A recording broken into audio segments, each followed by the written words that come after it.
para terminar ya con este tema, entonces, hago un repaso rápido. Lo que estábamos viendo, o lo que estábamos terminando de ver, era cómo jugaba todo, digamos, las diferentes variables en un modelo macroeconómico, ¿no? A veces este tipo de formulación se llama equilibrio general macro, y tiene que ver con qué pasa con los precios, qué pasa con la cantidad de dinero, qué pasa con el tipo de cambio. Típicamente esas variables, la tasa de interés, el producto, en todo lo que vimos nosotros, el producto lo estamos manteniendo constante, o estamos analizando qué pasa en un momento dado. El producto cambia en el tiempo, ¿no? Es decir, cambia con los años, cuando hay acumulación de capital, etc. Pero en un momento determinado, el producto es el que hay, básicamente. Y nos interesa estudiar cómo es el ajuste de los diferentes objetos, digamos, que estamos viendo, como la cantidad de dinero, el tipo de cambio, la tasa de interés, las reservas, qué hace el Banco Central, etc., dado diferentes políticas, ¿no? Por ejemplo, no sé, un aumento de la cantidad de dinero, o un cambio en el tipo de cambio. Estamos analizando ese tipo de cosas. Son modelos muy sencillos, muy fáciles, con pocas variables, pero que sirven para pensar algunas cosas de cómo funciona la macroeconomía. Entonces, las primeras ecuaciones que habíamos visto era la de, estábamos en una economía abierta, acuérdense. Entonces, vale la simplificación esta de que existe un único precio entre los bienes que podemos comprar adentro de nuestra economía y los bienes, el mismo bien que podemos comprar afuera. Lo que iguala esos precios es el tipo de cambio nominal. Entonces, el precio interno va a ser igual al precio externo multiplicado por lo que sea el tipo de cambio nominal, porque si fuera distinto habría arbitrajes. Alguien compraría donde está barato y lo vendería donde está caro, y de esa manera el precio se igualaría. Después vimos que para las tasas de interés o el precio de los activos funcionaba algo parecido, que es esto que está acá. Básicamente lo podemos pensar a los activos también como un bien, pues deberían tener el mismo precio, nada más que la diferencia con la ley de único precio para bienes es la devaluación esperada del tipo de cambio, porque a diferencia de un bien que se consume en el momento, un activo financiero implica el paso de un periodo, ¿no? hasta el vencimiento.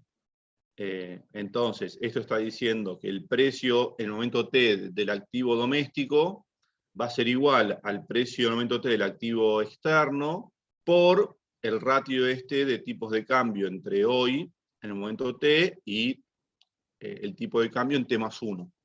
Entonces, cuanto más grande es el tipo de cambio en T+1, menor es el precio del activo doméstico. ¿Por qué? Porque se está esperando una devaluación. Entonces, eso está capturándose en el precio del activo doméstico o en las tasas de interés. Esta misma ecuación es la misma que esta que está acá arriba, digamos, ¿no? Es la paridad de tasas, y se llama paridad descubierta de tasas, porque el tipo de cambio futuro es esperado.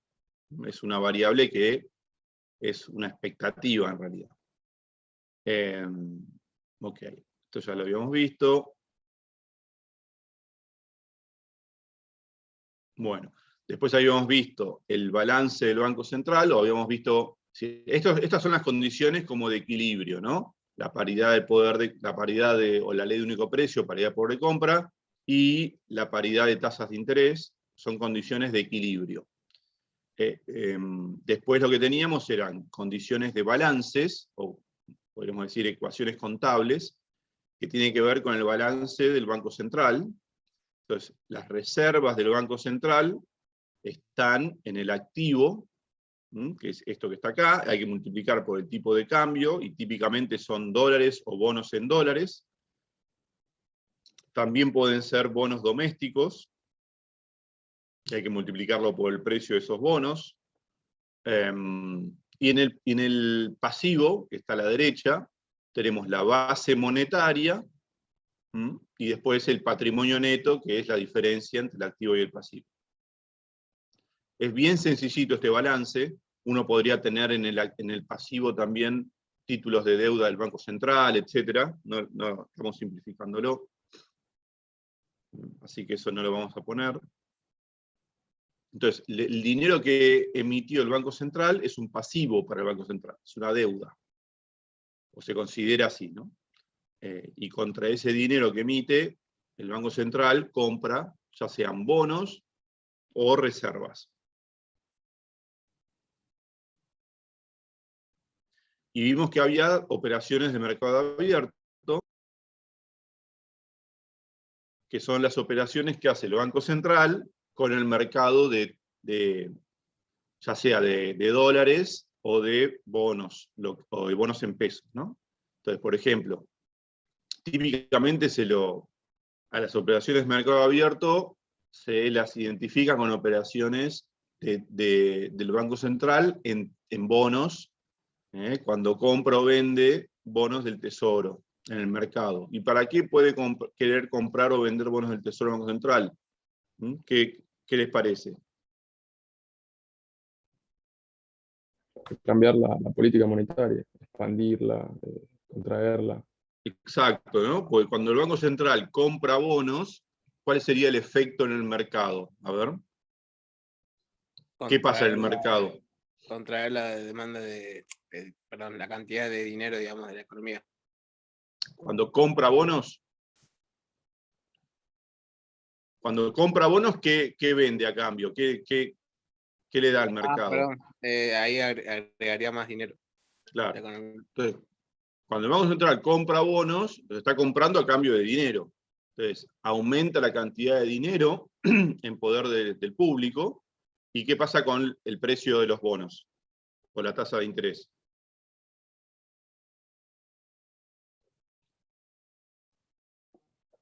Aumenta el precio de los bonos y cae la tasa de interés. Exacto, exacto. Entonces, esta política de compra de bonos tiene el efecto de expandir la cantidad de dinero y bajar las tasas de interés. ¿Saben quién hizo esto durante la pandemia, básicamente a muy gran escala? ¿Y cómo se llama ese proceso? Estados Unidos. Claro, la Reserva Federal. ¿Y saben cómo se llama cuando la Reserva Federal hace eso? Una política de compra de títulos públicos a gran escala. Quantitative easing. Es como que es un facilitamiento cuantitativo, podríamos decir, de la política monetaria. ¿Sí? Se llama así. Cuando ustedes vean quantitative easing, quiere decir que la Fed, la Reserva Federal o el sistema de la Reserva Federal está comprando títulos públicos en el mercado. Eso hace que aumente la cantidad de dinero en poder del público y bajen las tasas de interés. Lo contrario a esa operación, ¿cómo sería? A ver quién me lo explica. ¿Qué es lo que está ocurriendo ahora, ¿no? Ustedes, no sé si leen mucho los diarios, yo les recomiendo que los lean, la parte de economía, incluso si quieren ver canales de noticias de economía tipo Bloomberg, que está en el cable, qué sé yo. Fíjense que están todo el día hablando de lo que hace la Reserva Federal con las tasas, ¿no? Y la semana pasada, cada tanto se junta la Reserva Federal. Esto lo cuento porque es importante para el mundo, digamos, a nosotros nos afecta todo lo que haga la Reserva Federal y pase con las tasas de interés en Estados Unidos, entonces nos afecta mucho, porque es como una variable global. Entonces, la semana pasada se reunió, que se reúnen una vez por mes aproximadamente la Reserva Federal, y decidieron aumentar las tasas de interés en 0,75 puntos porcentuales. Esa tasa de interés es la tasa de interés de los fondos de la Reserva Federal, de los Fed Funds, que es una tasa de muy corto plazo, y después tiene una política de compra o venta de títulos públicos, que también un poco se anuncia ahí. Después, si quieren, les voy a pasar el link con el informe, como para que tenga interés lo lea, pues después se se emite un informe con todo lo que la Reserva Federal, que es un comité de seis personas, que un poco analiza la economía, la coyuntura económica, y decide qué va a hacer con la política monetaria, básicamente. Entonces, aparte de cambiar la tasa de los Fed Funds, de los fondos federales, también describe qué va a hacer con la compra o venta de dólares, con las operaciones de mercado abierto. Entonces, ahora está, justamente como se expandió muchísimo la cantidad de dinero durante la pandemia, se hizo mucho quantitative easing, ahora se está haciendo la operación opuesta, que es vender esos títulos públicos en el mercado, o al menos dejar de comprarlos. Y eso se llama quantitative tightening, ¿no? Se vuelve más dura la política monetaria. Eso significa que la Reserva Federal empieza a comprar cada vez menos, hasta que deja de comprar, e incluso puede llegar a vender títulos públicos. ¿Y cuál es el efecto de esto? A ver quién me lo cuenta.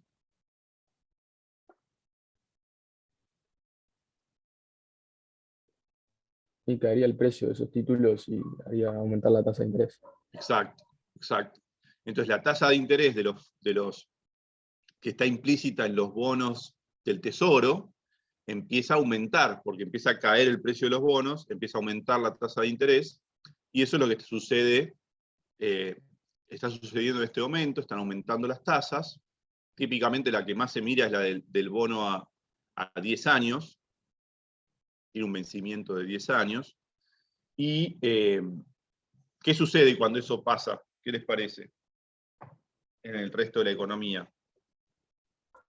Y menos inversión, porque o sea, se encarece Bueno, el crédito. típicamente hay lo que se llama, hay lo que se llama un risk off, ¿no? Es decir, una salida de activos con riesgo, una venta de activos con riesgo. Entonces caen los precios de las acciones, de otros activos que son riesgosos, por ejemplo, bonos privados, títulos de deuda de empresas.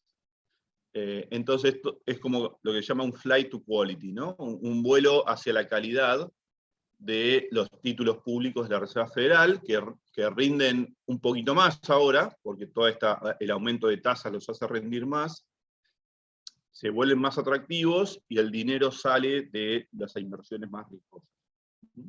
Y aparte lo que sucede es que en los mercados financieros existe lo que se llama el leverage o el apalancamiento. ¿Alguien sabe lo que es el apalancamiento? ¿Lo escucharon nombrar? Sí, sería como tomar como deuda o endeudarse o posicionarse en un capital como que no es tuyo en realidad. O sea, por eso se llama apalancamiento. Como que ¿Y lo qué haces con estás, eso? y lo usás para seguir, no sé, invirtiendo o aumentando el capital. Pero Exacto, como dice Santiago, es perfecto. Cuando la tasa de interés es baja, por ejemplo, lo que pasó durante toda la pandemia, y de antes ya venía, la tasa de interés internacional en términos históricos es recontra baja en este momento, ¿no? Por más que esté subiendo ahora, pero viene subiendo de casi de 0%. Pues la habían bajado mucho durante la pandemia para que eso no generara una contracción de la economía, o que no hubiera todavía otro shock, o para contrarrestar el shock negativo que había sido la pandemia, ¿no? Entonces, ¿qué pasa? Empieza a subir, y toda la gente que había tomado deuda a tasas muy, muy bajas, ha regalado el dinero prácticamente para invertir en activos, ahora el costo de ese financiamiento les aumentó, ¿sí? Entonces lo que hacen es desarmar las posiciones, es decir, tienen que vender el activo que habían comprado con la deuda, típicamente acciones de empresas, qué sé yo, y deudas por ahí, bonos por ahí de países como el nuestro, o de bonos soberanos que rinden más, etc. Entonces, son inversiones más de riesgo, ¿no? Entonces, cuando empieza a subir la tasa que les cobran a estos hedge funds, ¿no? A estos bancos de inversión, etcétera, por apalancarse, por tomar esos fondos prestados, todos estos bancos de inversión o hedge funds lo que hacen es salir a vender las inversiones que tenían para repagar el préstamo, porque no están aumentando las tasas. Entonces, como ya se conoce toda esta mecánica, entonces todo el mundo sale a vender acciones, porque se sabe que cuando aumentan las tasas van a bajar los precios de las acciones.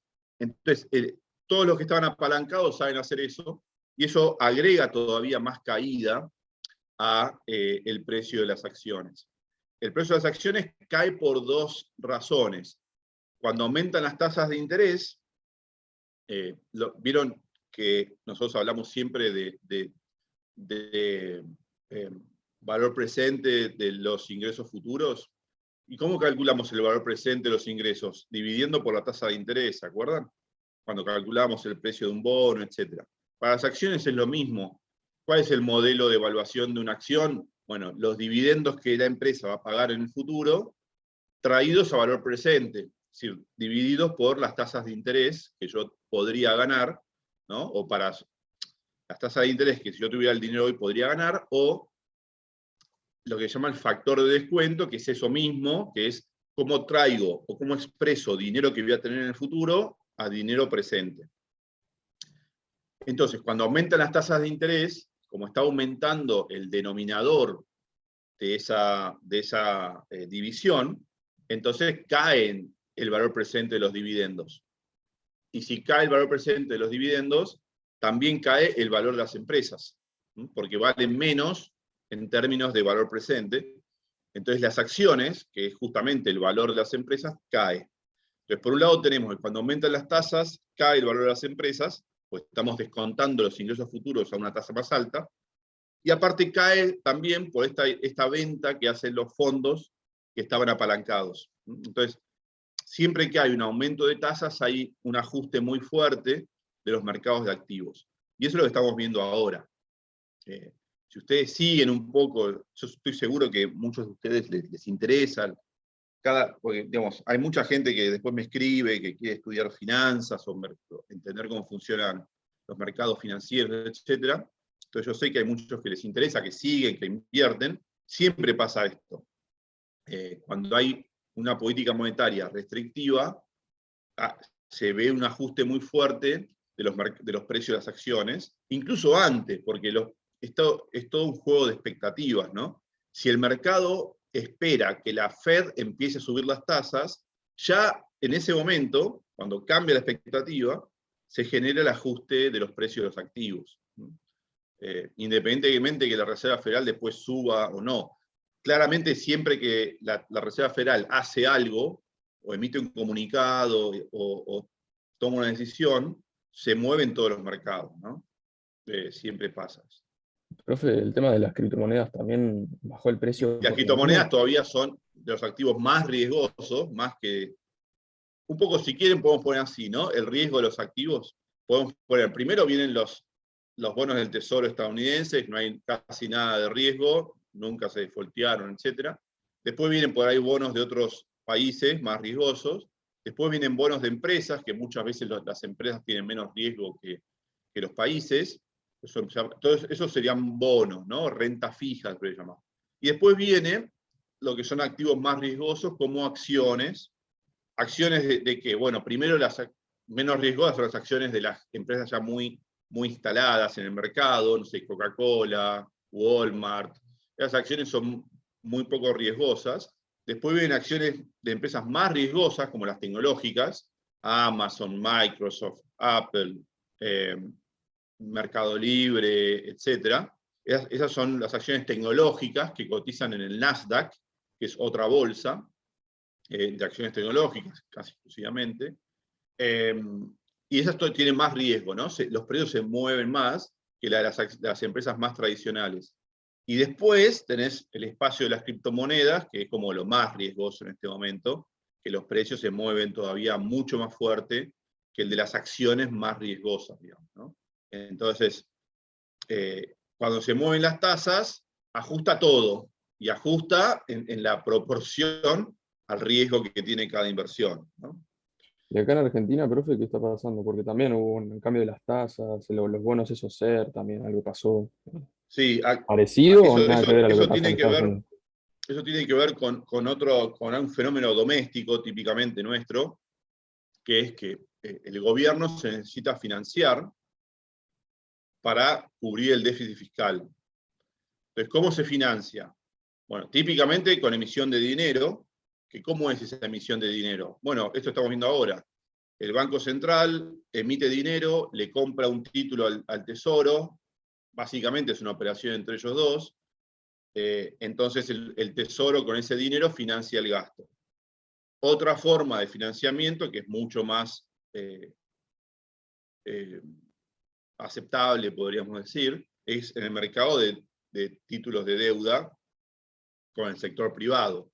Es decir, lo que hace el Tesoro es emitir bonos para cubrir su déficit, que todo el mundo lo hace esto. Lo que no hace nadie es emitir dinero para cubrir el déficit, o emitir más de lo que la gente quiere, típicamente. Vieron que ya lo vimos eso, el señoriaje, qué sé yo. Entonces, la forma más razonable de financiar el déficit es emitiendo títulos de deuda al mercado, al sector privado, no al Banco Central. El Banco Central después puede comprar algo de esos títulos en el mercado secundario, es decir, se los compra al sector privado para hacer política monetaria. Pero digo, un gobierno o un Estado que hace buen manejo de su política fiscal, el financiamiento lo hace en el mercado de títulos, con el sector privado, con los bancos, con inversores, mayoristas y minoristas, etc. Ahora, ¿qué pasa? Bueno, hay muchos títulos diferentes que emite el Tesoro, de corto plazo, de largo plazo, nominales, indexados por inflación, en pesos, en dólares, etc. Lo que pasó hace ya un par de semanas es que por alguna razón ya el mercado está por varias razones, el mercado está muy saturado ya de títulos públicos, no quiere comprar más. Y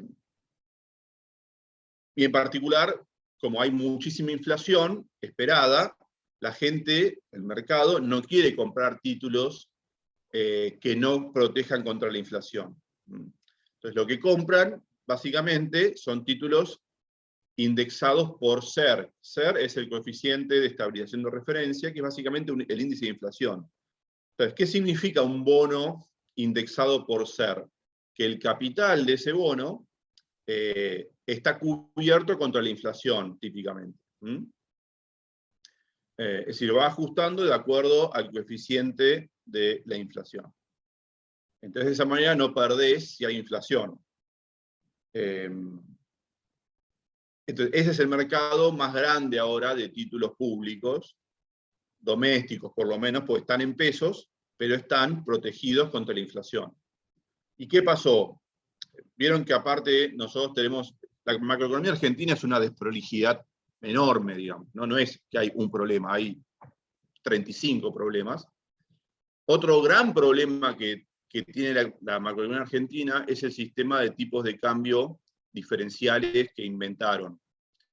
Que hay un dólar oficial que alcanza para unos pocos nomás, es decir, todos los exportadores tienen que liquidar a ese dólar, que es 100, aparte le sacan retenciones, o sea que les queda nada, la nada misma, le están cobrando un impuesto como del 75% a los exportadores, medido en dólares. Algunos importadores también pueden comprar ese tipo de cambio barato, oficial, los que el gobierno quiere, básicamente, porque hay que presentarse para poder acceder a esos dólares, entonces es medio a decisión de quien te aprueba la importación, entonces se genera una corrupción enorme en todo eso. Siempre que hay un funcionario que tiene el poder de decidir algo, se genera corrupción, es obvio eso, ¿no? Porque va a haber gente que vaya a tratar de ofrecerle algo a ese funcionario para que el funcionario le habilite lo que quiere. Entonces hay un mercado negro enorme del acceso al dólar oficial.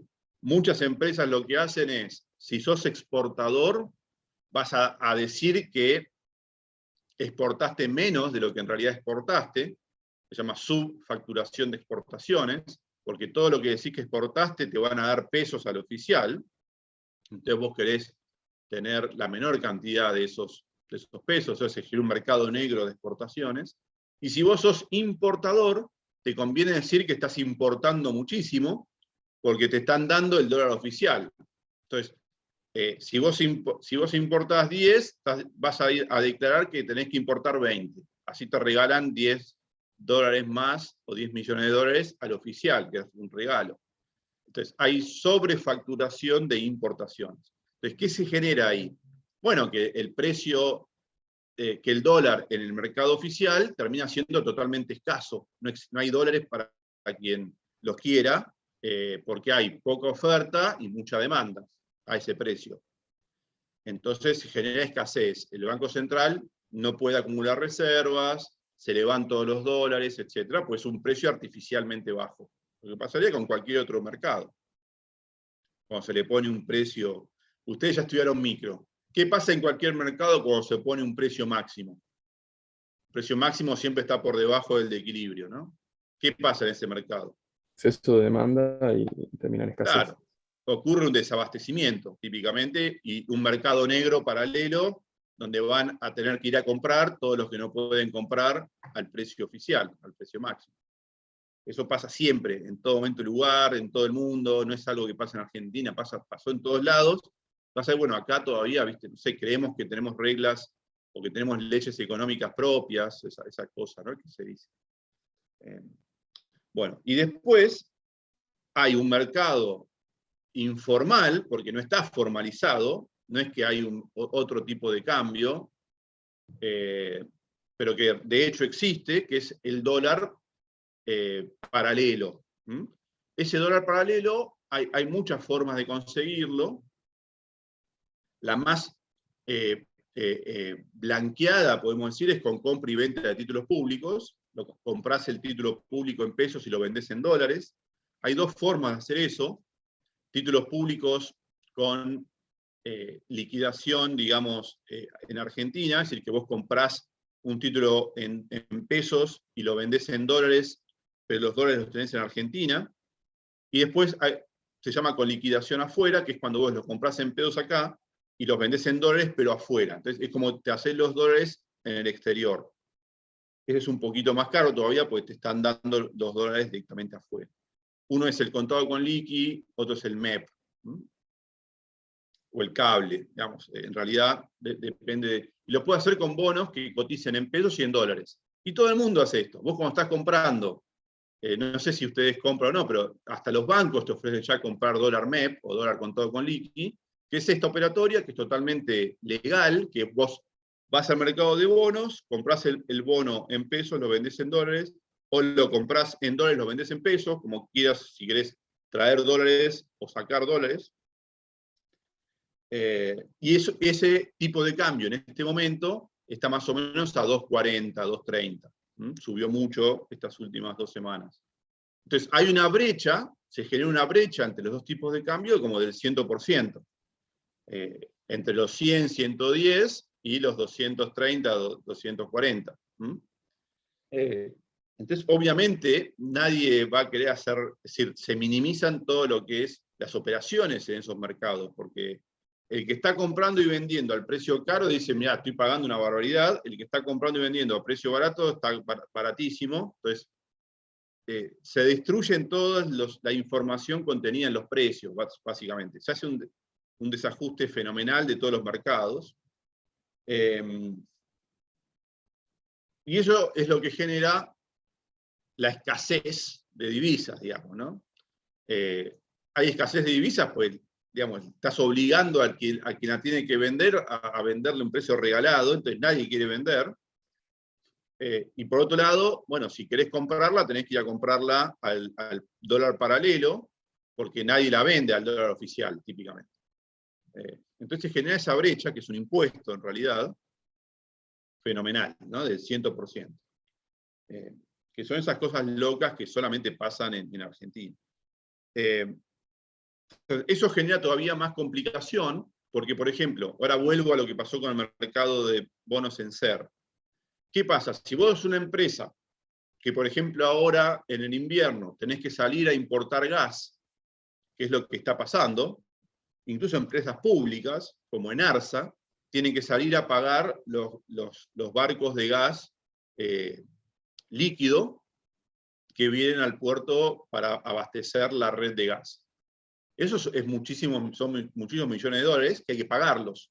Bueno, lo que pasó en el mercado de los bonos es que cuando fue Enarsa a tratar de comprar dólares al oficial para pagar, digamos, las importaciones, no se los vendían, o no había, entonces tuvieron que salir a liquidar activos que tenían ellos en un fondo de inversión del Banco Nación, Pellegrini, que tenían bonos del Tesoro con SER, indexados por SER, tuvieron que salir a venderlos en un solo día y una cantidad muy grande para poder comprar dólares en el mercado paralelo, en el mercado del dólar contado con liqui, para poder pagar las importaciones de gas.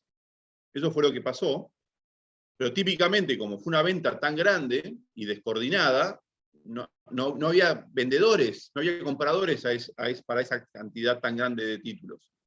Porque el mercado de los compradores ya está saturado también, nadie más quiere comprar títulos.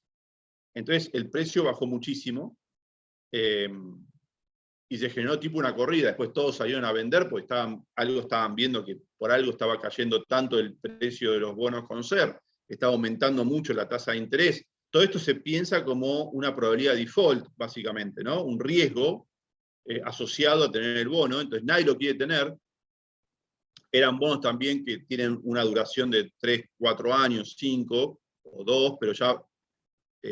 y uno está descontando que el año que viene va a ser puede llegar a ser un caos, que se pueden defaultear los bonos de la deuda de nuevo, reestructurarla, qué sé yo. Entonces, bueno, todo el mundo salió a vender masivamente los títulos y se generó ese colapso del mercado de títulos SER. ¿Sí? Pero porque ya todo es una maraña de cosas totalmente irrazonables. Entonces, cuando pasa algo más, bueno, se rompe todo, pues está todo atado así nomás. La macroeconomía argentina en este momento no resiste nada. Cualquier shock la va a destruir. Es así, esa es la verdad. Eso fue un poco lo que pasó hace 2 semanas con los títulos SER.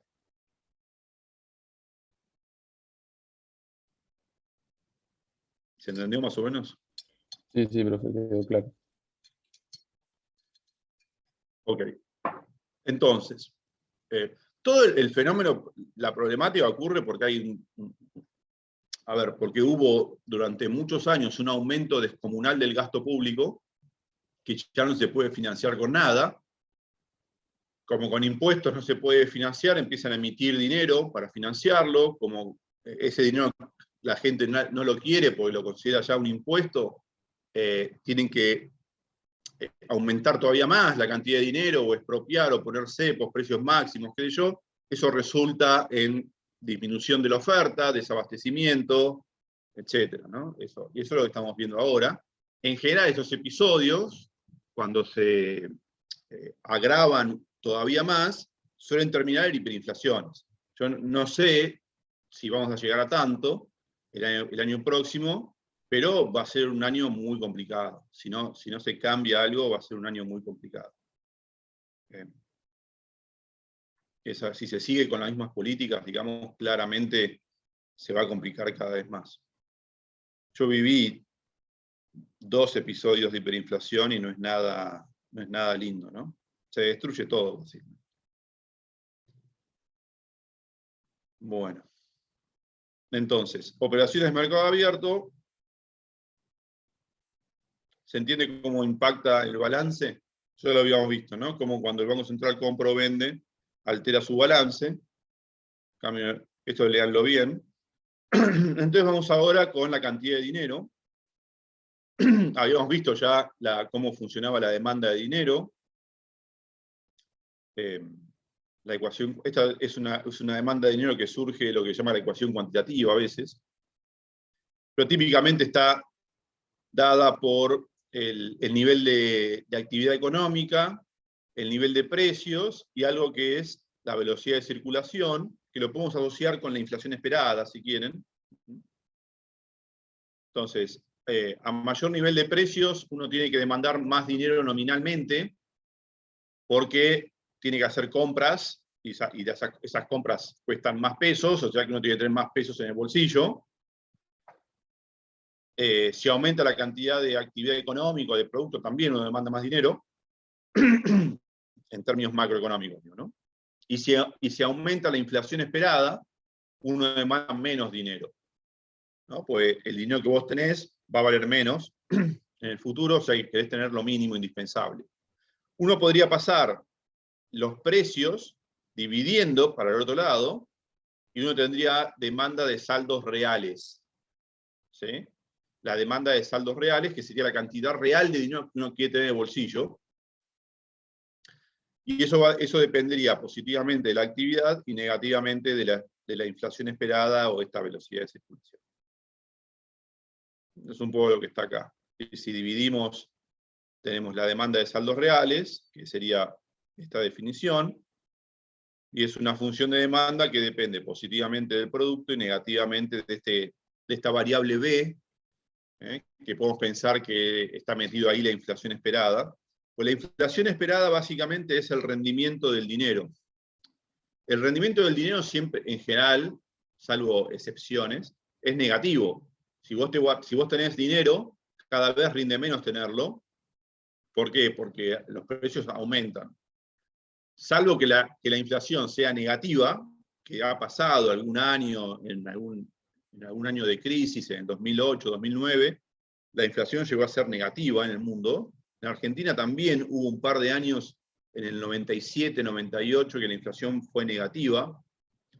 Entonces ahí tener dinero te conviene, te rinde positivamente, porque vos si tenés dinero, podés comprar mañana más de lo que podés comprar hoy con ese dinero, pues los precios bajaron. Son situaciones muy, muy excepcionales, ¿no? Pero en general, tener dinero en el bolsillo tiene un retorno negativo, cada vez podés comprar menos bienes. Profe, Y el retorno ese negativo es la inflación esperada, básicamente. el tema de la deflación, si ocurre que los precios vos esperás que vayan a bajar en un mañana, ¿no pasaría que caería la actividad porque nadie compraría nada? Porque todos están esperando que los precios Claro, bajen. claro, tenés razón. Es un poco lo que yo decía. Cuando hay momentos de recesión económica, es donde se suele ver inflación negativa o deflación. Es cuando vos ves que está viendo que cae la demanda muy fuerte, y cae la producción, etcétera, entonces, bueno, los precios ajustan a la baja. Suele pasar en episodios de recesión, ¿sí?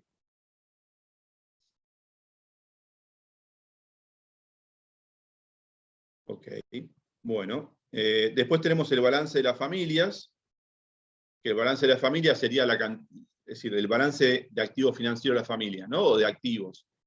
Las familias pueden tener dinero, pueden tener bonos, o pueden tener dólares.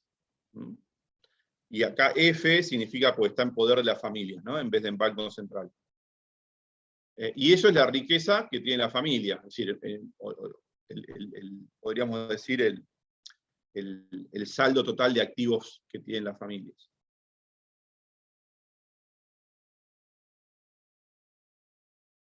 Y hacemos algunos supuestos, como que bueno, la cantidad de dinero es siempre positiva, lo que tienen las familias de bonos del sector público también es positivo, y esta también es positiva, ¿no? La cantidad de dólares que tienen las familias. Muy difícil estimar esta ecuación, porque digamos, mucha gente no declara todo lo que tiene, ¿no? Hay muchos dólares que están afuera, sin declarar, etc. Los títulos públicos sí se puede saber perfectamente cómo están en poder de las familias, porque el Tesoro sabe perfectamente cuántos títulos públicos emitió, el Banco Central sabe cuántos tienen, todo el resto está en posesión de las familias. Las familias acá engloban también a las empresas, ¿no? El sector privado, podríamos llamar. ¿Por qué se suele hacer esto en los modelos? Pues los dueños de las empresas son las familias. Entonces, en última instancia, todo va a las familias.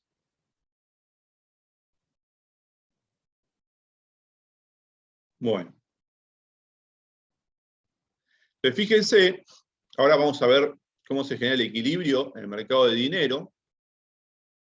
Entonces, acá uno tiene que empezar a hacer supuestos, ¿no? No hay otra alternativa. Vos tenés que empezar a hacer algún supuesto para ver cómo se van a mover las diferentes variables en función de definir cuáles son exógenas, cuáles son endógenas, etc. Entonces, primero vamos a suponer, en este modelo vamos a suponer que el tesoro está en equilibrio y lo va a estar también en el futuro. Si acá no hay déficit fiscal,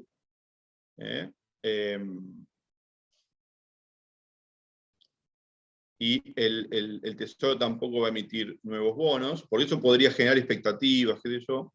Entonces todo el juego se va a dar entre el Banco Central y las familias. ¿Está bien? Es decir, hay una cierta cantidad de stock de títulos públicos, pero ya están emitidos, no va a haber más emisión, estamos haciendo un supuesto muy fuerte, pero para empezar a jugar a ver cómo se ajusta todo eso. Ok, entonces, primero tenemos que ver, nos interesa estudiar el equilibrio del mercado de dinero, ¿no? El mercado de dinero tiene una oferta y una demanda. Esperen que acá me quedó.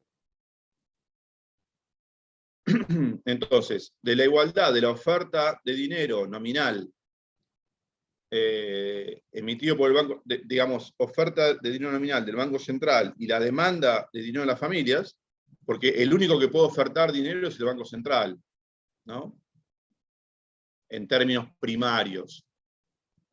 Estamos diciendo la oferta de dinero la da el Banco Central, y en todo caso la demanda de dinero la hacen las familias. Y si estamos diciendo esto que está acá, que la oferta de dinero es la cantidad total de dinero que existe en la economía, y eso lo controla el Banco Central, entonces de acá podemos sacar el nivel de precios, y la oferta de dinero está exógena, entonces el nivel de precios, dado que también el nivel de producto es exógeno, y esta B la pensamos también como algo exógeno, son expectativas. En realidad, en un modelo de equilibrio general, muy pocas cosas son exógenas, ¿no? Todo depende de todo, pero estamos simplificando. Estamos diciendo que la cantidad de dinero es la que hay, no va a aumentar, el producto es el que hay, no va a cambiar, y las expectativas ya están dadas, tampoco cambian. Entonces de acá, de esta ecuación surge el nivel de precios. El nivel de precios de equilibrio va a salir del mercado de oferta y demanda de dinero. Fíjense que si acá aumenta la oferta de dinero, va a aumentar el nivel de precios. Y si baja la oferta de dinero, baja el nivel de precios. Si aumentara la inflación esperada, que sería B, aumentaría el nivel de precios. Porque cae la demanda de dinero, y por más que la oferta esté fija, al caer la demanda de dinero, aumenta el nivel de precios.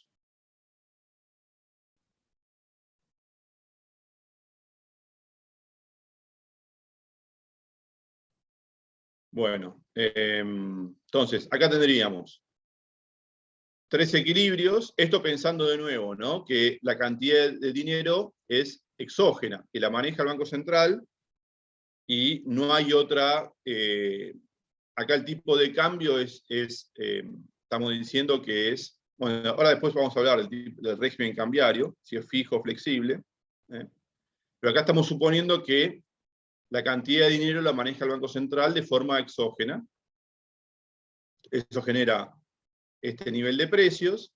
Después tenemos la paridad de precios internacionales, que fíjense que dado el nivel de precios interno que está dado por la cantidad de dinero que se ofrece, y el nivel de precios externos que está dado por los precios de afuera que nosotros no controlamos, de acá va a surgir un tipo de cambio nominal de equilibrio. Entonces, fíjense cómo se va ajustando y determinando todo el sistema, ¿no? Entonces, si conocemos la cantidad de dinero, sabemos los precios. Si sabemos los precios, sabemos el tipo de cambio. y después la paridad descubierta de tasas, que me dice que se tiene que dar esta situación, ¿no?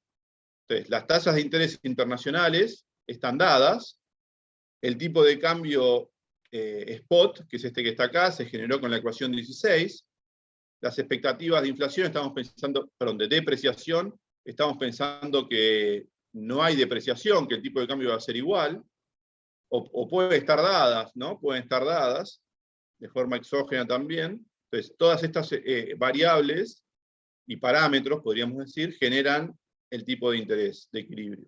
Entonces, fíjense, primero es, dada la cantidad de dinero, el producto y la velocidad de circulación, encuentro los precios.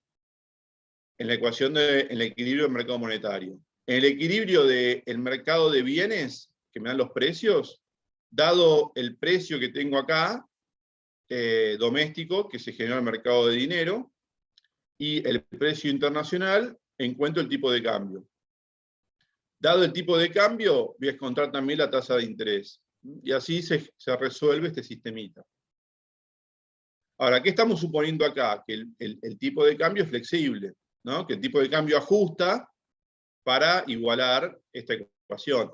Si el tipo de cambio fuera fijo, ahí cambia la cosa, vamos a verlo después, vamos a ver qué es lo que cambia, porque si el tipo de cambio es fijo, ahora pasa a ser una variable exógena, y la cantidad de dinero va a ser endógena. ¿Saben la diferencia entre variables exógenas y endógenas? ¿Alguien me puede decir? Y las exógenas no las podés controlar y las endógenas sí.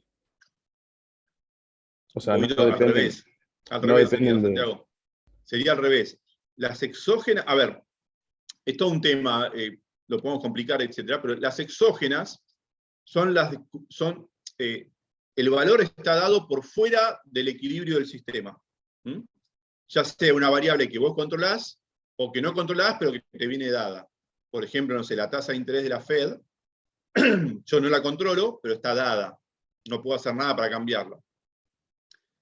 Pero también hay variables controlables que son exógenas, por ejemplo, la cantidad de dinero del Banco Central. El Banco Central controla la cantidad de dinero y la puede determinar donde él quiere. Entonces, por eso es exógena la variable. Y las variables endógenas son las que no podés controlar, básicamente. Son las que surgen del equilibrio del sistema. El nivel de precios, el tipo de cambio, si es que es flotante, la tasa de interés, etc. Entonces, básicamente, no hay que pensar tanto en si podés controlar o no las variables exógenas, sino si los valores están dados están dados por fuera del sistema de ecuaciones, o se va a determinar como resolución al sistema de ecuaciones. ¿Vieron cuando uno resuelve un sistema de ecuaciones, que ustedes en álgebra tienen que haber aprendido a hacerlo? ¿Ustedes qué encuentran? Encuentran el valor de la incógnita que hace que el sistema de ecuaciones se verifique, ¿no? Ahora, ese valor de la incógnita está dado por el sistema. El mismo sistema te permite encontrar ese valor si está bien determinado, ¿no? Y los números son parámetros. Por ejemplo, yo digo 3x más 5 igual a 2, y, no sé, x menos 4 igual a 0, si ese sistema está bien determinado, me va a generar una solución para x, ¿no? Que es cuando esas dos rectas se cortan. Entonces, las x serían las variables endógenas. Es la variable que tiene que ajustar para que las ecuaciones se igualen. Y las variables exógenas serían los números, los coeficientes que yo le pongo al sistema de ecuaciones. Que son valores que ya están dados, son fijos, no cambian. Ya sea que los controle o que no los controle. Por eso no pasa tanto por lo que se puede controlar o no, sino por los valores que están fijos o que son variables para que el sistema ajuste.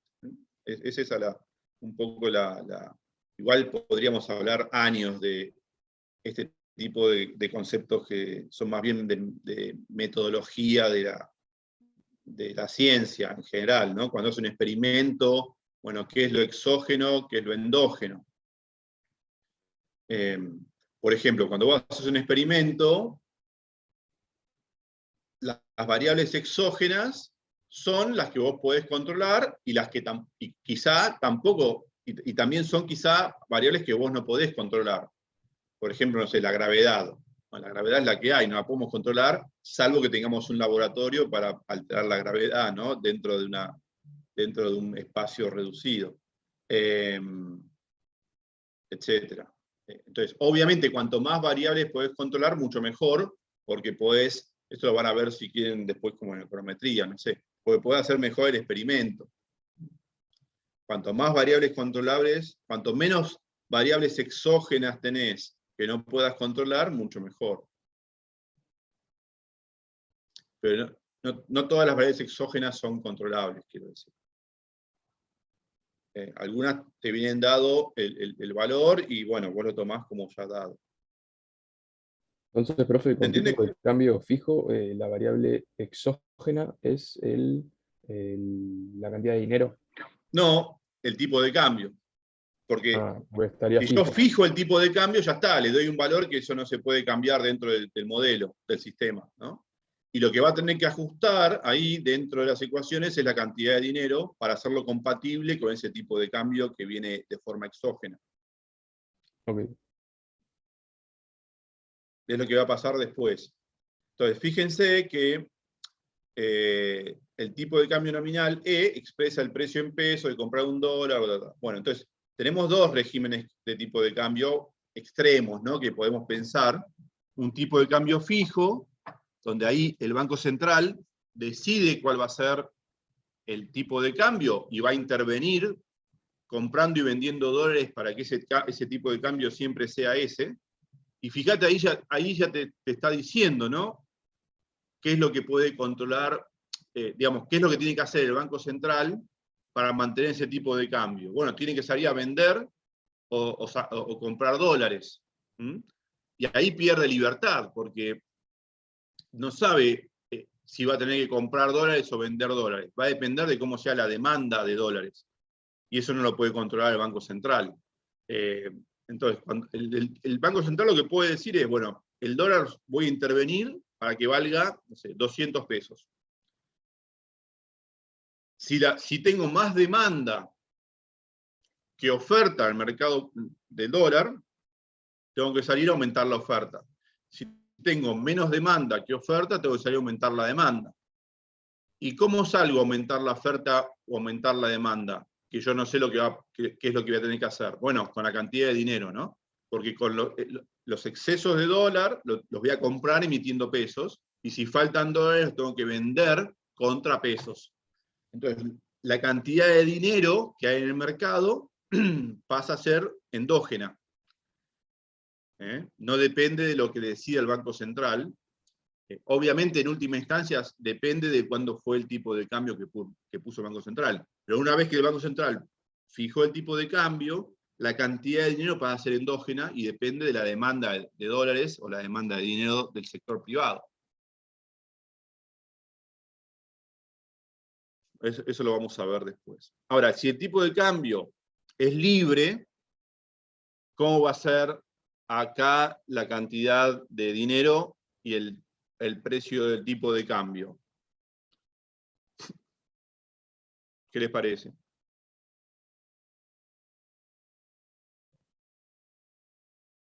Bueno, la cantidad de dinero, primero, ¿no? Pensemos, el Banco Central ahora no va a intervenir para sostener un precio del tipo de cambio. Va a pasar lo que tenga que pasar en el mercado de oferta y demanda de dólares.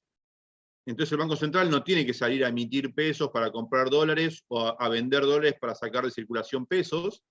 O sea que la cantidad de dinero ya está, es la que hay, y el Banco Central no la puede no modificar para nada. Entonces, en este sistema de régimen de cambio, la cantidad de dinero es exógena y el precio del tipo de cambio es endógeno. Depende de la oferta y la demanda, y se va a determinar dentro del sistema, entre otras variables, se va a determinar a partir de otras variables o parámetros, entre otras la cantidad de dinero. Cuanto más dinero haya, más bajo va a ser ceteris paribus, todo lo demás, más alto va a ser, quiero decir, el tipo de cambio. Bueno, entonces vamos a ver un poquito eso.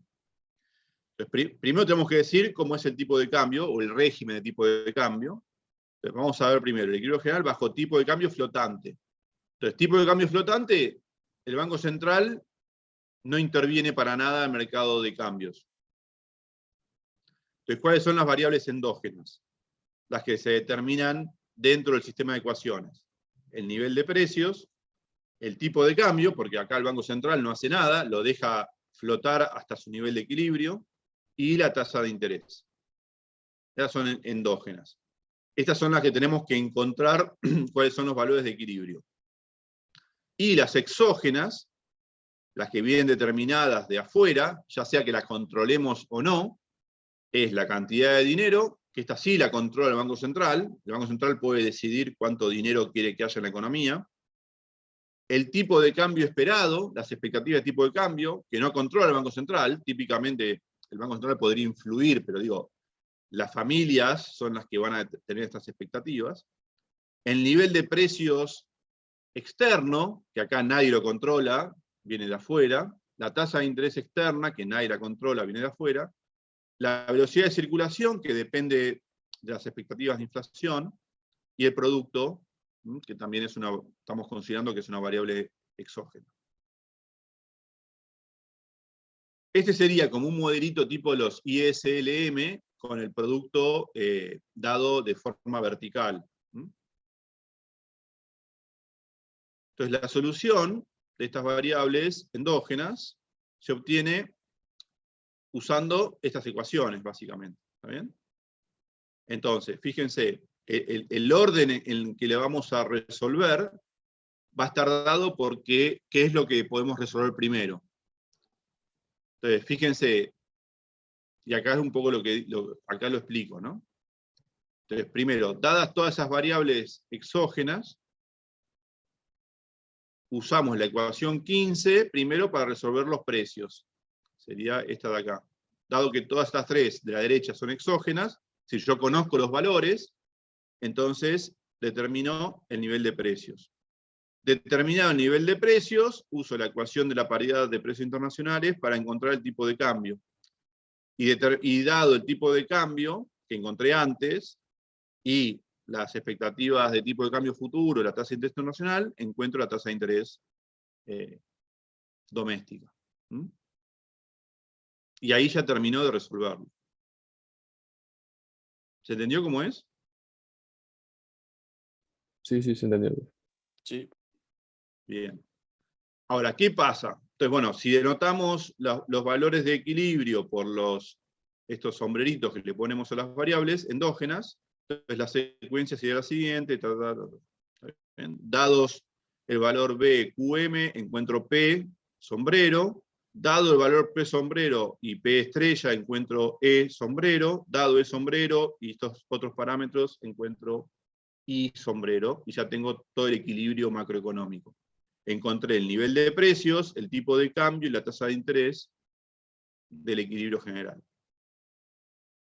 Obviamente, estas variables de equilibrio van a depender de los parámetros. Si yo cambio algún parámetro, cambian todas las variables de equilibrio, ¿no? Y bueno, la forma en que van a quedar estas variables de equilibrio en función de los parámetros y de las otras variables sería esta que está acá. En realidad acá expresé todo en términos de los parámetros, fíjense.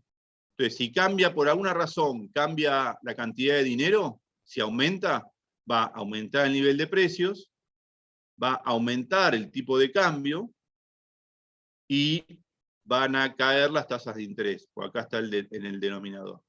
¿Sí? Acá se ve perfecto cómo sería el efecto sobre las variables de equilibrio endógenas, pero ya en sus valores de equilibrio, de un aumento de la cantidad de dinero. Obviamente ceteris paribus, ¿no? ¿Qué quiere decir ceteris paribus? Todo lo demás constante. Claro. Es decir, yo acá estoy cambiando la cantidad de dinero y todo lo demás permanece constante, porque si no, no sé qué pasa. Eso pasa en toda la ciencia, ¿no? Si yo cambio la cantidad de dinero, pero también cambia el producto, bueno, qué sé yo, no sé qué puede pasar. Va a depender de cómo sea cada cambio relativo. Pero, profe, si aumentan los precios, ¿no tendría que aumentar también la tasa de interés? En este modelo no, acá va a quedar las tasas de interés, porque yo estoy aumentando la cantidad de dinero, básicamente. Entonces, al aumentar la cantidad de dinero, va a pasar que haya un aumento de la demanda de bienes. Ese aumento de la demanda de bienes, dado que los bienes están fijos, se traslada a un aumento de precios. Como aumenta la demanda de bienes, la producción doméstica está fija y por ley de único precio, entonces tiene que ser igual a los precios internacionales, tiene que aumentar el tipo de cambio. ¿Sí? Esto sale de la ecuación de paridad de tasas de paridad de precios.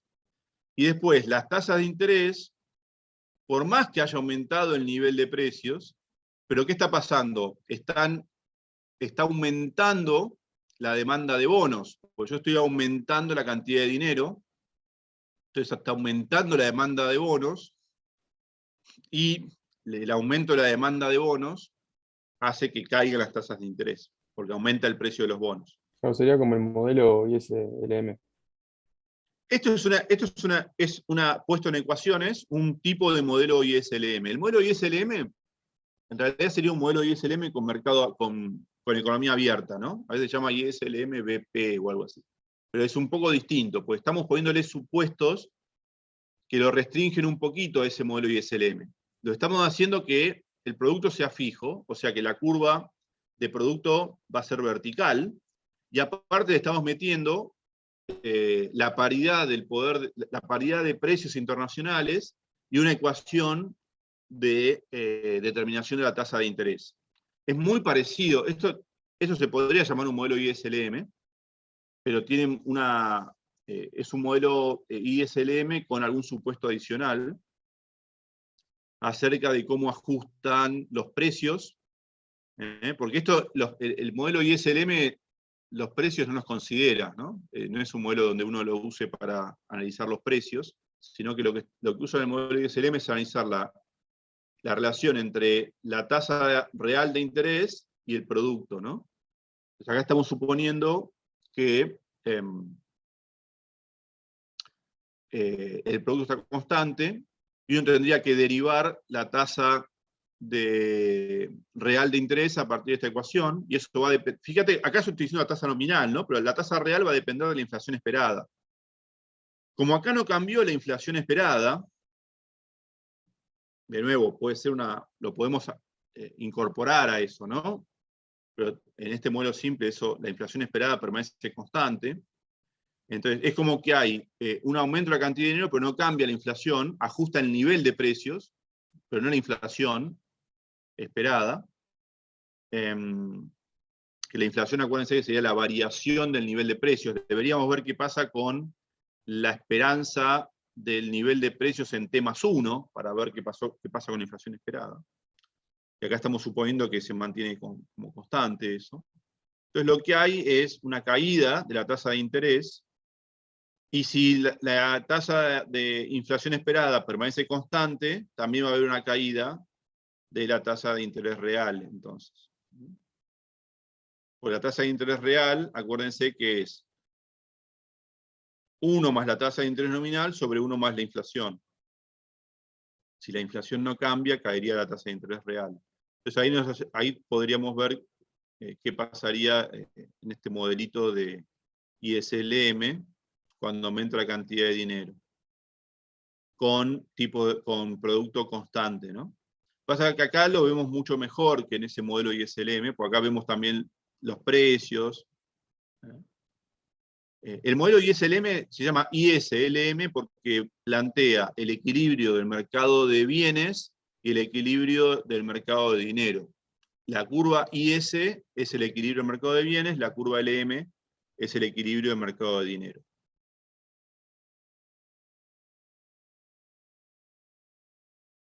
Acá estamos suponiendo que los bienes están dados, el mercado de bienes solamente puede ajustar el precio, y aparte estamos metiendo relación con la economía externa. Entonces sería un ISLM, a veces se llama en economía abierta, donde hay que hacer algún supuesto de tasa de interés. Ustedes creo que esos modelos lo habrán visto en la práctica, ¿no? Hay que poner un supuesto acerca de cómo es la tasa de interés. Acá estamos directamente poniendo cómo es la tasa de interés a partir de la ecuación de paridad de tasas. O sea que este es un modelo ISLM, pero formulado más detalladamente.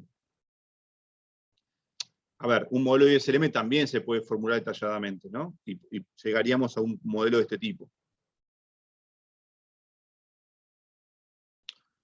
¿Se entiende cómo es? ¿Cómo funciona esto? Y después hacer estática comparativa significa decir, bueno, ¿qué pasaría si cambian alguna de las variables exógenas de a una por vez? ¿Cómo ajustarían las variables endógenas, ¿no? en el valor de equilibrio? Entonces, uno es lo que yo acabo de hacer. ¿Qué pasa si aumenta la cantidad de dinero? Podríamos pensar, ¿qué pasa si aumentan las tasas de interés internacionales? Fíjense que acá, si aumentan las tasas de interés internacionales, lo único que se vería afectado serían las tasas de interés nominales y nada más. Todo lo demás quedaría igual. Es un modelo, a ver, por ahí sirve para estudiar algunas cosas y otras no tanto. Este modelo no me gustaría a mí usarlo para ver un incremento de las tasas de interés internacionales. Porque me gustaría ver algunas otras cosas, pero digo, es un modelo muy simplificado que te sirve para entender algunas cosas y otras las deja de lado. Este modelo, por ejemplo, sirve para entender qué pasa cuando el Banco Central aumenta la cantidad de dinero o cambia la cantidad de dinero por alguna razón, digamos, ¿no? Con tipo de cambio flotante. Pero bueno, son modelos recontra sencillos que sirven para pensar algunas cositas básicas. Ustedes, los que sigan economía, van a ver después modelos como más sofisticados en el resto de la carrera, o si hacen algún posgrado, van a modelos mucho mejores que este tipo. Pero bueno, estos son los básicos, ¿no? Que sirven para entender algunas cosas bastante básicas. Bueno, acá les cuento un poco es el mecanismo de transmisión de la política monetaria. Entonces, si el Banco Central aumenta la cantidad de dinero, siempre estamos bajo tipo de cambio flotante, ¿no? Hasta ahora. Es decir, tipo de cambio totalmente libre, el Banco Central no interviene para nada en el mercado cambiario. Entonces, respecto de los precios de equilibrio vigentes antes de la intervención, el Banco Central genera un exceso de demanda de bonos del Tesoro. ¿Por qué? Pues está aumentando la cantidad de dinero. Ese dinero va a ir a comprar bonos, entonces va a aumentar la demanda de bonos, por lo cual debería aumentar su precio. ¿Por qué? Porque el Banco Central, básicamente, ¿cómo es que aumenta la cantidad de dinero en la economía? No puede tirarlo en un helicóptero. ¿Cómo aumenta la cantidad de dinero en la economía? ¿Cómo hace el Banco Central para aumentar M acá? Comprando bonos. Claro, comprando bonos, no puede hacer otra cosa. No es que pasás por la puerta del Banco Central y te regala la plata. Podría hacerlo, pero digo, ¿no? Lo hace a través del mercado de bonos. Entonces, si quiere aumentar M, tiene que comprar bonos. Entonces, cuando compra bonos, genera un exceso de demanda de bonos en el mercado de bonos. Eso hace que aumente su precio, o lo que sería lo mismo que caiga la tasa de interés.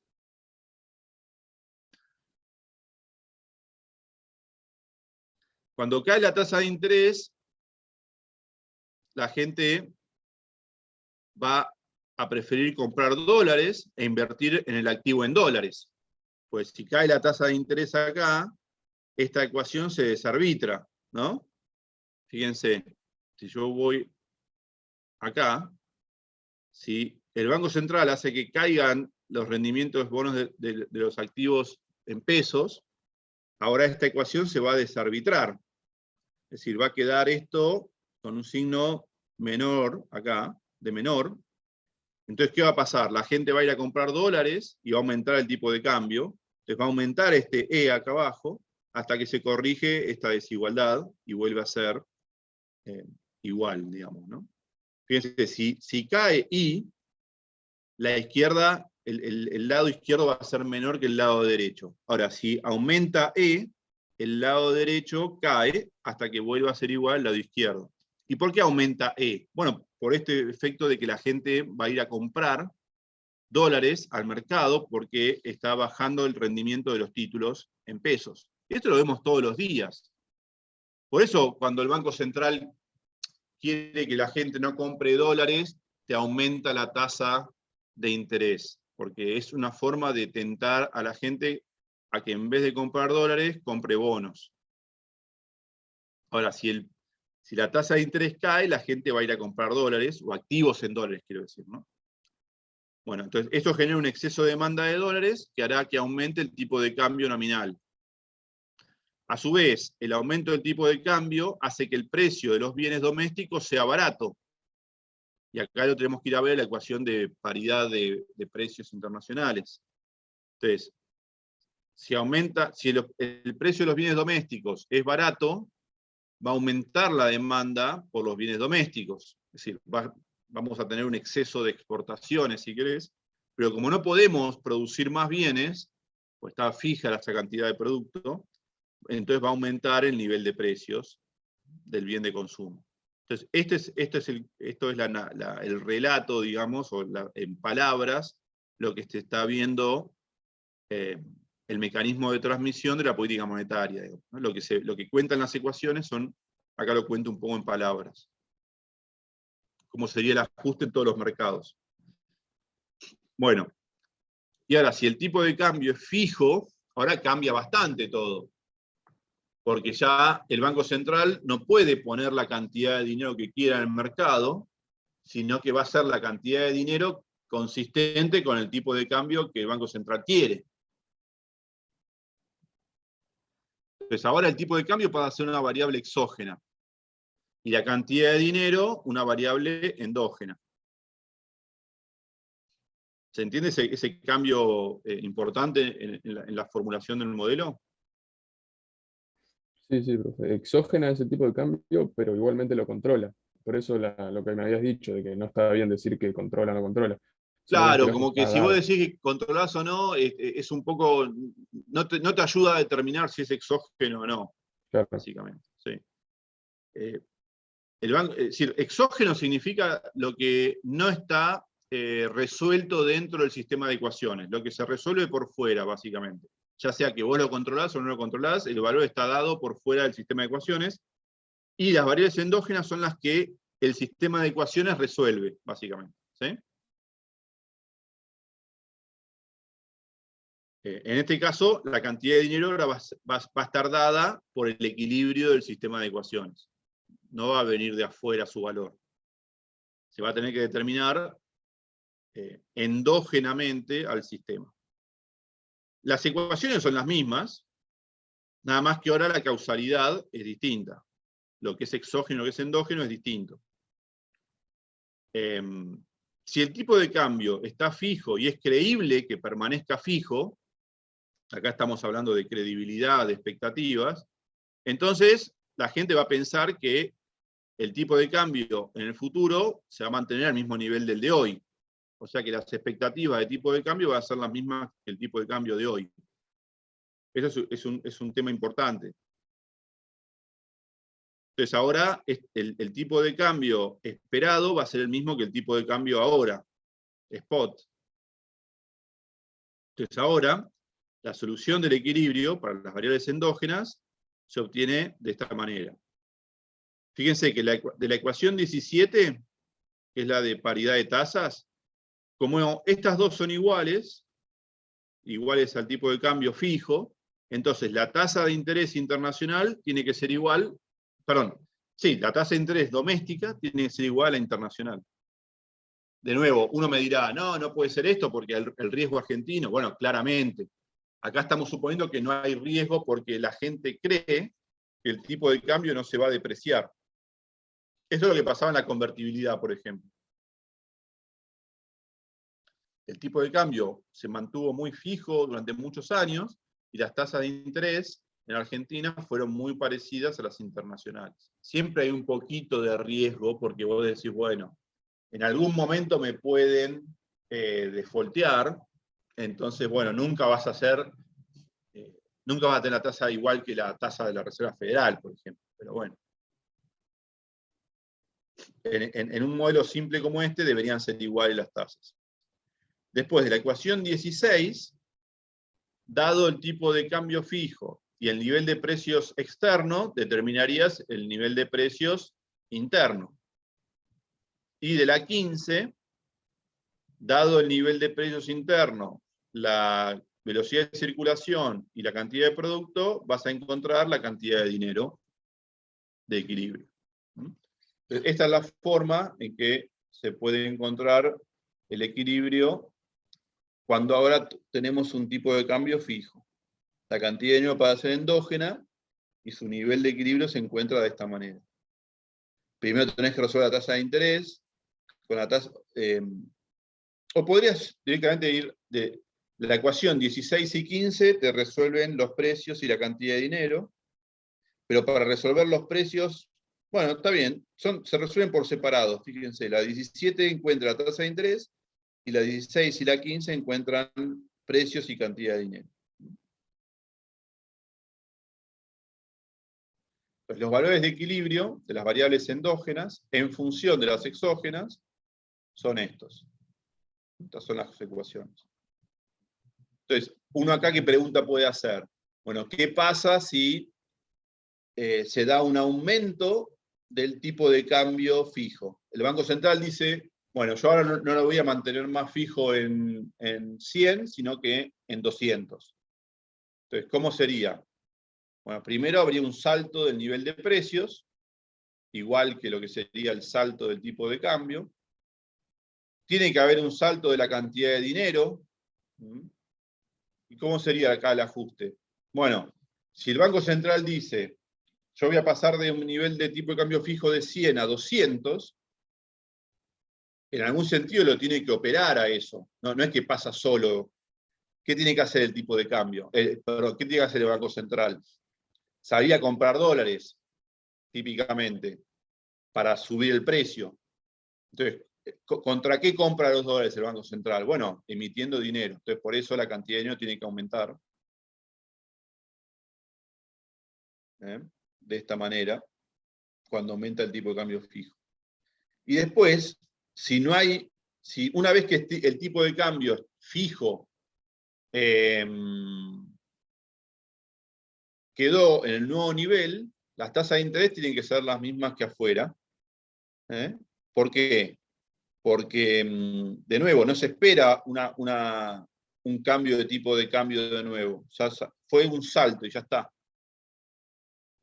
En todo caso, lo que va a haber habido es una gran pérdida de valor en dólares de los bonos en pesos. Pero después lo que rinden esos bonos debería volver a ser lo mismo que lo que rinden de afuera. Lo que hiciste fue licuar el valor real de esos bonos. Lo que sí tendrías es una pérdida de valor, eso se podría agregar, una pérdida de valor fuerte de los bonos en términos de dólares, pero después, una vez que eso ocurrió, el rendimiento debería volver a ser el mismo, si es que no se espera una nueva devaluación. Y acá está un poco contado esto.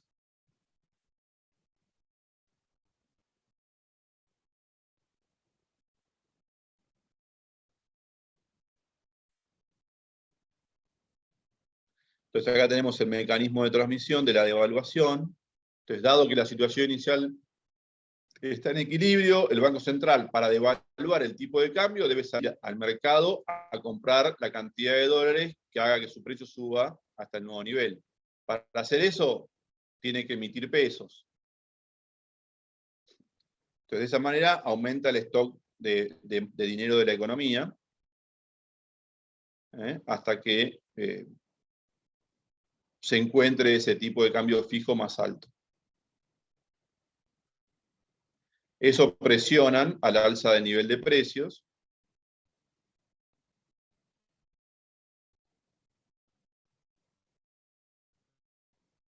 Pero acá vemos, ¿no? Es interesante incorporar los balances de stock del Banco Central y de las familias.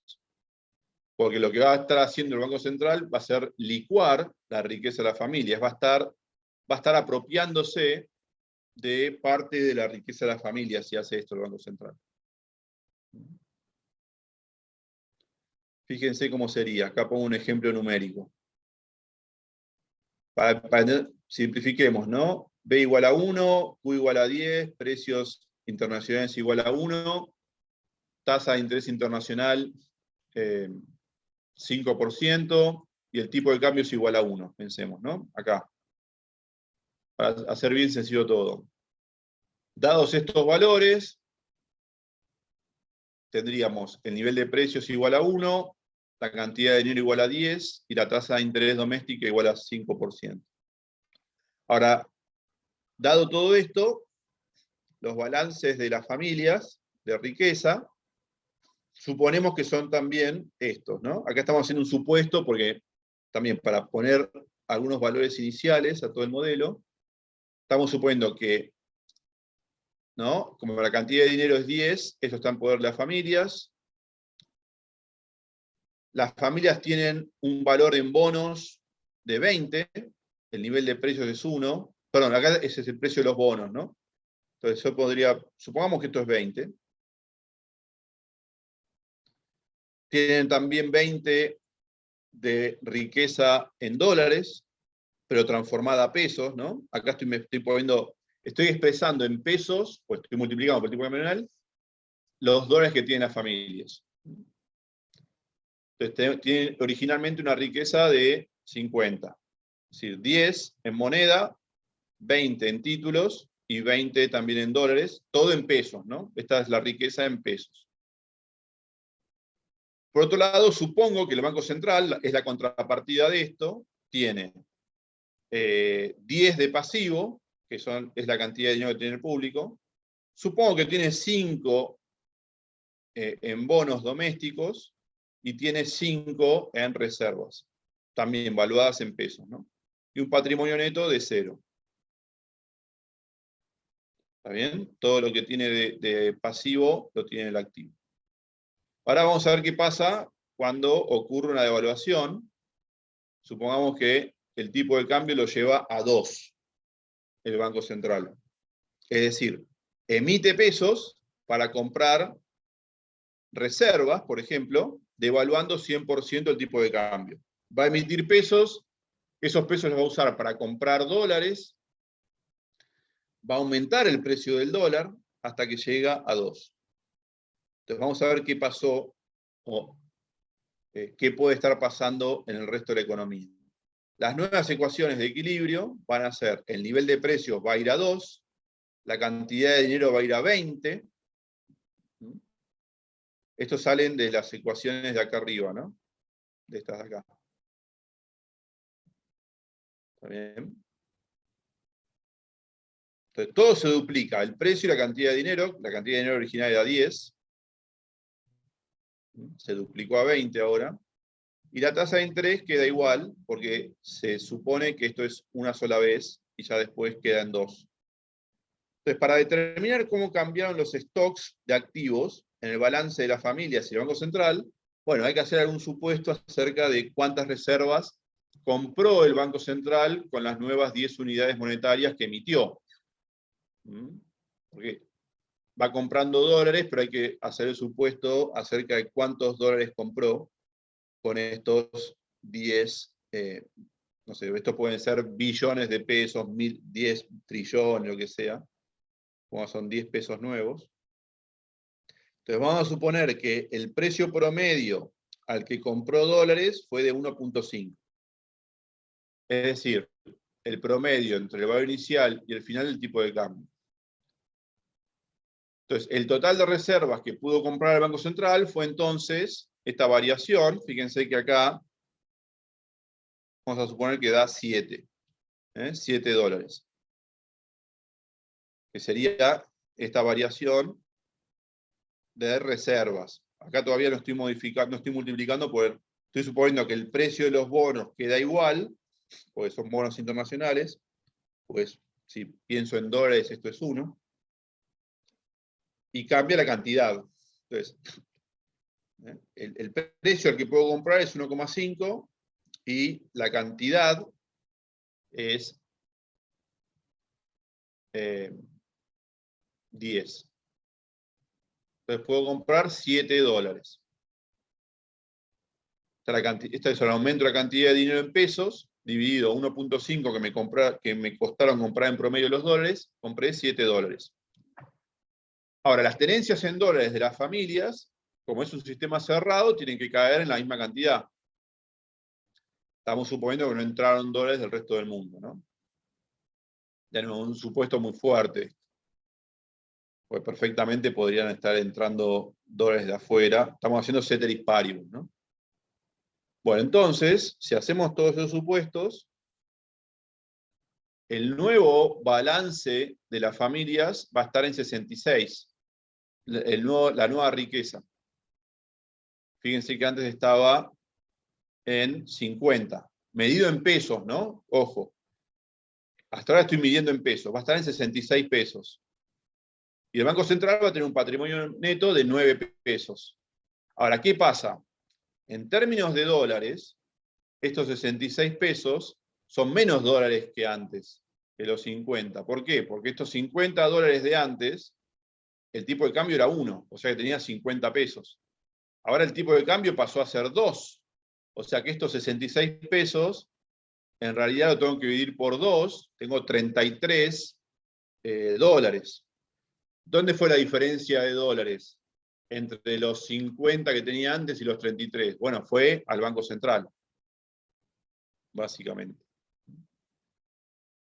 Entonces el Banco Central se quedó con, aumentó su patrimonio neto en 4,5 dólares.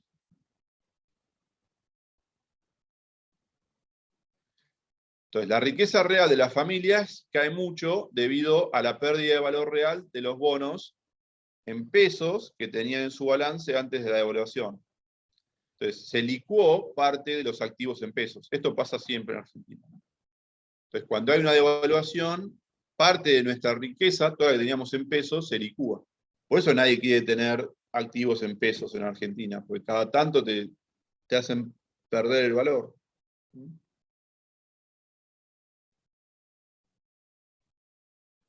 Entonces, esta devaluación tuvo un impacto patrimonial entre las familias y el Banco Central. Entonces, medido en términos de poder de compra, y también en dólares, dado que el nivel de precios aumentó en lo mismo que el tipo de cambio, la riqueza de las familias pasó de 50 a 33.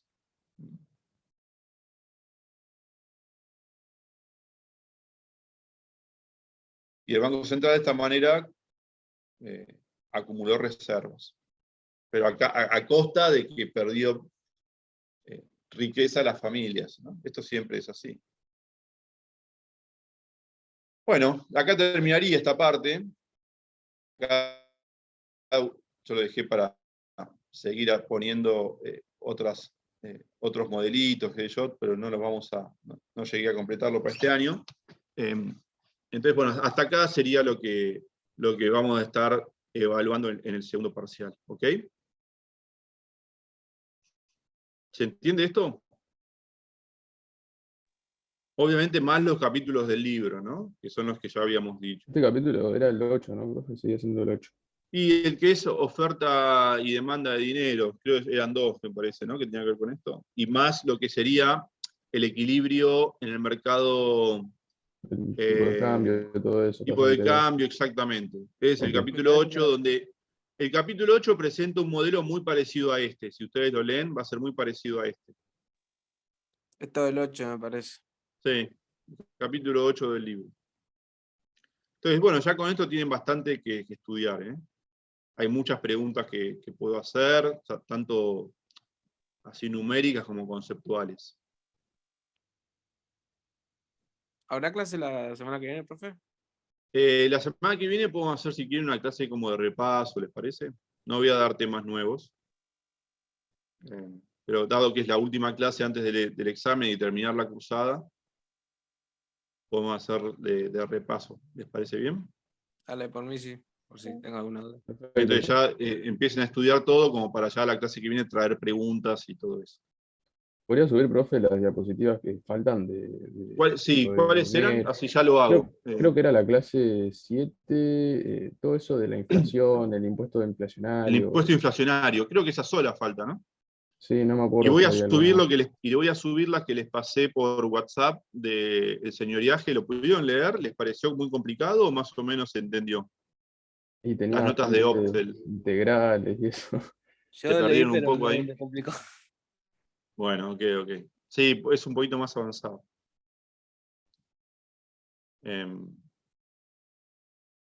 Esta clase sí está en el campus, ¿eh? ¿No? La Esta clase 7. está en el... Sí, Esta sí, sí. ya está. Falta solamente la de La 7, ¿no? impuesto inflacionario que la hice después. Sí. Eso ahora ya lo subo. Perfecto.